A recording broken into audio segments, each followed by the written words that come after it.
Catastrophic Implosion.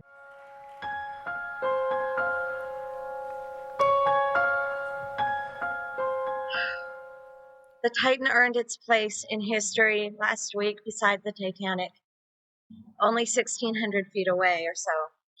It's eerie to think that in the future, tours of the macabre like this will include the Titan on their locations as well as the Titanic. It seems to be another vessel of hubris.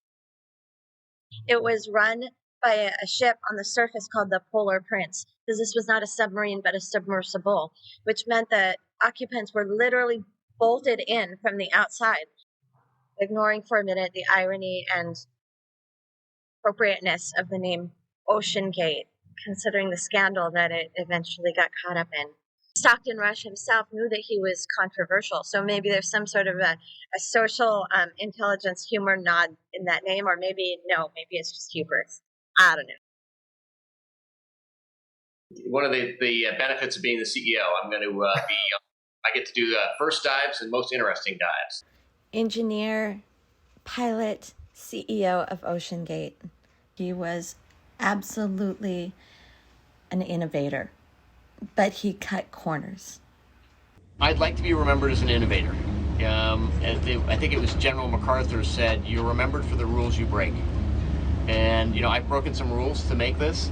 I think I've broken them with logic and good engineering behind me. The carbon fiber and titanium, there's a rule you don't do that. Well, I did. It's picking the rules that you break that are the ones that will add value to others and add value to society. Brilliant. He was not a stickler for safety. At some point, safety just is pure waste. I mean, if you just want to be safe, don't get out of bed, don't get in your car, don't do anything. Yeah. At some point, you're going to take some risk, and it really is a risk-reward question. I said, I think I can do this just as safely by breaking the rules. He seemed to have a hubris that echoed that of the makers of the Titanic. England, Canada, and the United States all came together to engage in search and rescue efforts, and that meant putting themselves at risk, hundreds of rescuers. And just by going out, knowing that you're going to incur a massive search and rescue operation if you don't come back, that's not only taking the lives of your passengers into your hands, it's taking the lives of all of those rescue individuals into their hands. What we understand, and other people who Stockton Rush had tried to recruit to buy tickets on this adventure, they say that he kind of appealed to their sense of adventure and excitement and told them, "Oh, don't worry, it's safe. I'm going myself." And they've gotten a lot of information. They've put it to research for sure. But let's not mistake, this is extreme tourism. It's absolutely extreme tourism that I equate to folks getting on a shuttle and going up to the moon for fun. And that appeals to the explorer in all of us, right? Except those of us who are terrified of going under the water and wouldn't do it with a gun to my head. Obviously, there's sonar, but there's no GPS under the water, and this was at depths so massive that there really weren't search and rescue vessels that could reach that depth. Yes, I don't think many people appreciate there are only 4 manned submersibles that can get to the depth of the Titanic. So we know that the Titan imploded on its way down when it suffered a catastrophic failure of its hull, which was made of carbon fiber. It couldn't maintain the pressure, and the pressure system so it just burst in from being about a mile and a half underwater. The pressure down there is about 400% of what it is here on the surface. So if your body was down there, of course, it would just be compressed immediately. And that's what happened on this sub. He thought it could handle the pressure, risky at best.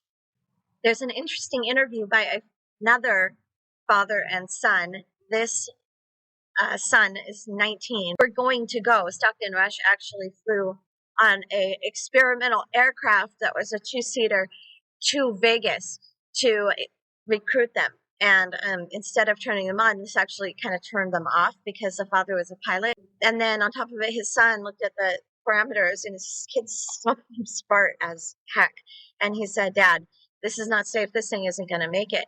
And so they decided together not to go. And at that time, the tickets were going to be $150,000.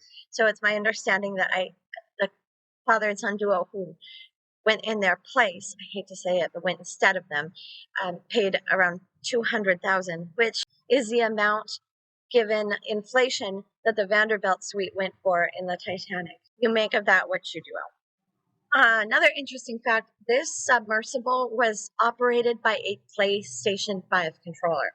For real. We run the whole thing with this game controller. Come on! So it seems like a lot of the way you made this is by taking off-the-shelf parts and sort of MacGyvering them together. Yeah, pretty much. Does that not raise anybody's eyebrows in the industry? Oh yeah. Oh yeah. Yeah, no, I'm definitely an outlier. There were a lot of rules out there that didn't make engineering sense to me. Now, other professionals, military advisors have come out and said, this is actually the same material that we use, so it's not so different. That would be the same. But think about that. I mean, has your PS5 ever frozen and failed? Just think about that. If I would not stake my life on my PC not giving me the blue screen of death, would you? Put this in the comments below. So brief tribute to Stockton Rush and the things about him that I think were admirable and super awesome, other than that he was brilliant, obviously. He was an explorer. But what kind of got my heart is he was a Star Trek fan, and he compared himself to Captain Kirk. As a Star Trek fan, I have to appreciate it. I can definitely appreciate this guy.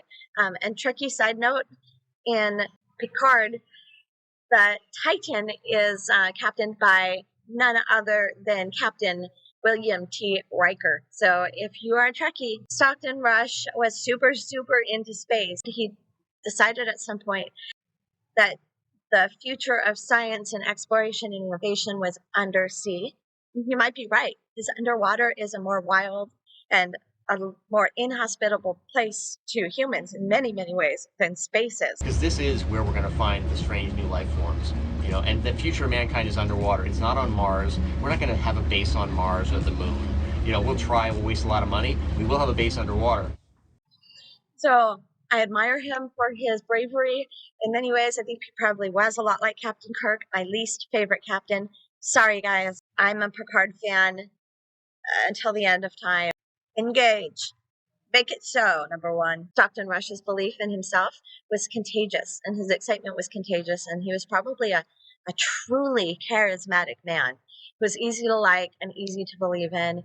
So deeply saddened for the families and loved ones of the 5 individuals who lost their lives on the Titan. In some ways exploring, in some ways being reckless, but certainly being likable while they did it.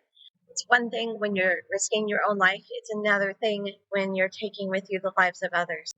Tell me what you think of extreme tourism in the comments below. I'm super interested to see what kind of discussion that generates. And please, if you enjoy this discussion or you want to see more, click on the subscribe button, the links below, and watch more of my videos. Thanks for watching. Stay salty. Thin air, you're out there in it, some